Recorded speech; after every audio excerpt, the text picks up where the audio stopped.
Do you dread interviewing? Well, good news, you're in the right place. Hi everyone, it's Emily the Career Catalyst, and September is interviewing month. All month long I'm going to be giving you tips and tricks to help really improve your interviewing so that you can feel really confident next time you have one. So earlier in this week, I walked through some basics, kind of how-to processes with interviewing. And today what I'm going to be talking to you about is the kinds of interviews that exist. So the one I've heard about that's really kind of terrifying to me is the text interview. This is fairly new and pretty uncommon. The one person I know who's been through this had a Bluetooth keyboard that he was able to sync to his phone so that he could reasonably quickly type his answers out. The problem I have with this format of interviewing is that not only do the interviewers not get a good sense of you because it's all typing, but you also don't get a sense of them. To me, that's a pretty big red flag. So if you get offered a text interview, I would say think about it. Don't necessarily dismiss it out of hand. You might be really comfortable with that format. But if you're not, if you have any hesitation, spend some time thinking about it and decide whether you feel like that's kind of a sign of things to come, or if perhaps it's just a very tech-forward company and they just want to know that you are comfortable with such simple tools as texting. Let me know in the comments if you have questions about that. What's more typical will be the things that I'm going to outline next. So of course, we're all familiar with the telephone interview. Comes with some pros and cons, but the basic gist of it is, the nice part is you get to dress however you want. You can be very comfortable and you can have notes scattered everywhere around you for the process. The drawback is that of course you cannot see them and they cannot see you, and so your pauses are going to feel a little bit more awkward. Silences are going to weigh more heavily on you and on them. And it's really hard to tell who's talking if it's a panel. What I find is that people tend to forget to reintroduce themselves in the panel. And so if you have a phone screen, I would recommend that you have a pen and paper handy so that you can write down the names of all the people on the panel and the order in which they introduce themselves. It's pretty good odds that they're going to just go around the room and ask questions in the same order. So just jot down who's who so you can kind of be prepared a little bit for what that looks like. But you can have notes all around you. You can be in your jammies. You can have your cat or dog in your lap. So that's kind of the nice thing about the phone interview. Now the pro tip I'll give you is that because they can't see you, when you get a really tricky question, I still encourage you to take time to think it through and to answer the questions as thoroughly as you can. But as you're thinking about it, try to make some of those kind of thinking noises. So you'll say, that's a good question. You'll repeat the question, that kind of thing, just so that they know that the call hasn't dropped and whatever else might be happening. The other pro tip is this, and this is going to be challenging depending on things, but if at all possible, try to have a landline for your phone interview. And that's just because of call clarity issues and because landlines aren't likely to drop calls. It's not always possible, but perhaps have a call at your grandmother's house or do it from work when you're on your lunch break or something like that. Again, it's not always possible, but if you can, do try to do that. Another kind of interview that's pretty common anymore is the video interview. And this broadly has kind of two formats. One is the kind of live Skype type interview, and that's nice because you actually get to see the folks interviewing you and you get to see them. But also, there are video interviews that are recorded. And in those, most typically you're going to get a link in your email and you're going to click on it, and it will be both a person reading the question and the question in text in front of you.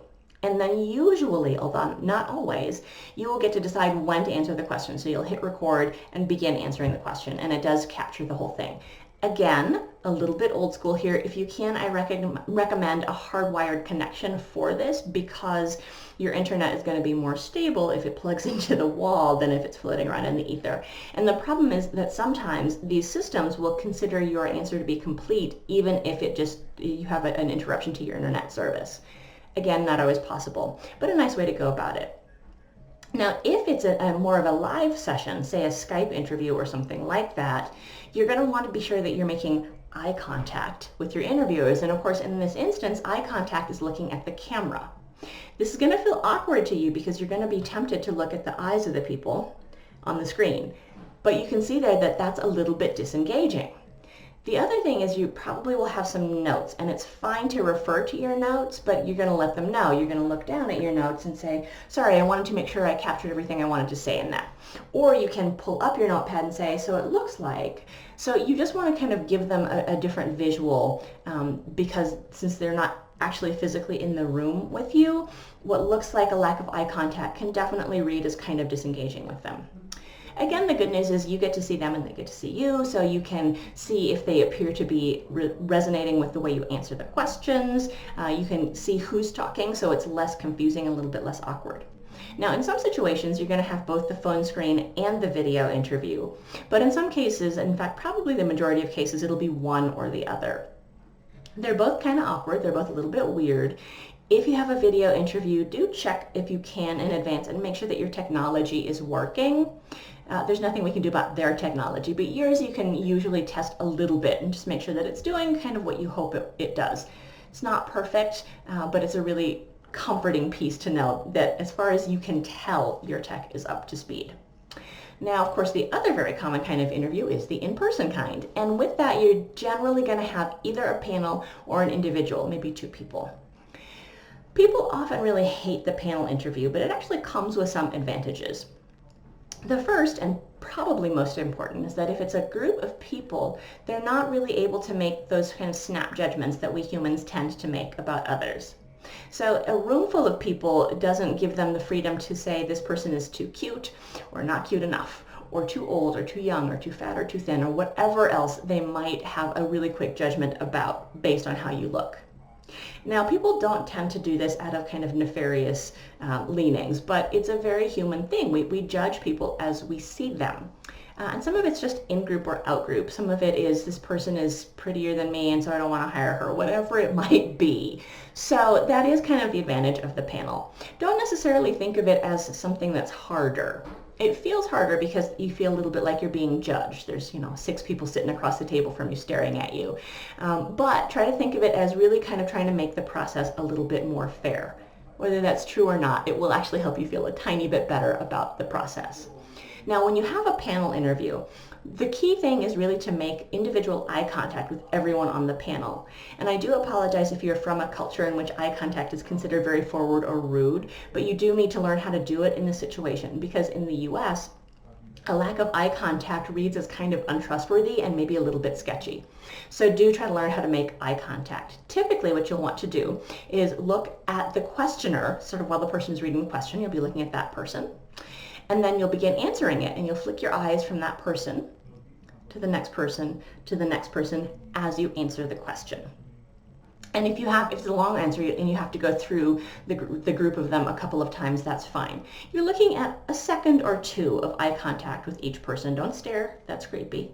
But do a second, and kind of go through the room that way. The other thing in the panel interview is that you can really watch for body language, both your own and theirs. If you're not answering a question very well, or if you're saying something that they don't want to hear, what you're most often going to find is that you get a little bit of a distancing.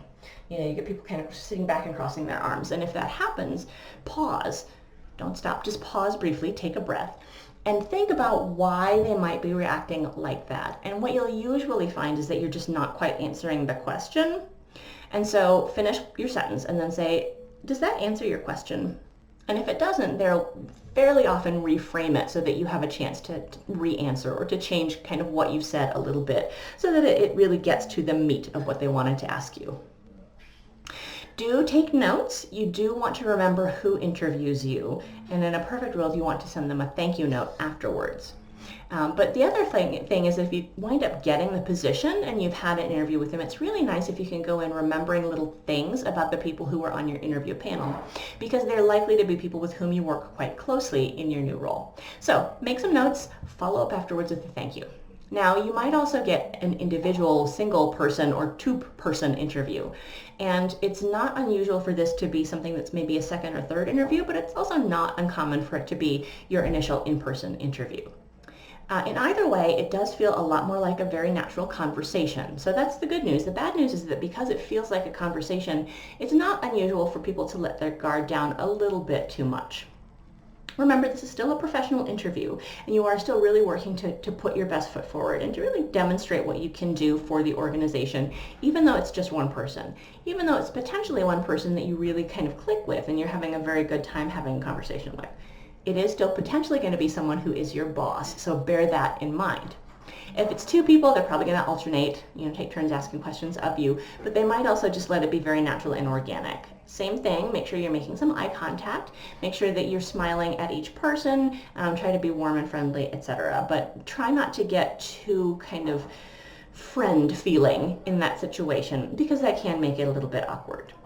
Now, if you've done really well in your initial screening, say the phone screen or the video interview, and in your in-person interview, what you may also get is a second, third, or even fourth interview. I've heard them go to crazy numbers. So if that happens, it's very good news, and you should absolutely congratulate yourself because they're really interested in you. And whether or not they ultimately offer you the job, you've done an amazing job, and you should be very proud of that. Second, third, etc. interview will often be a lot less formal and will have some pieces in it that are things like really getting to know the company.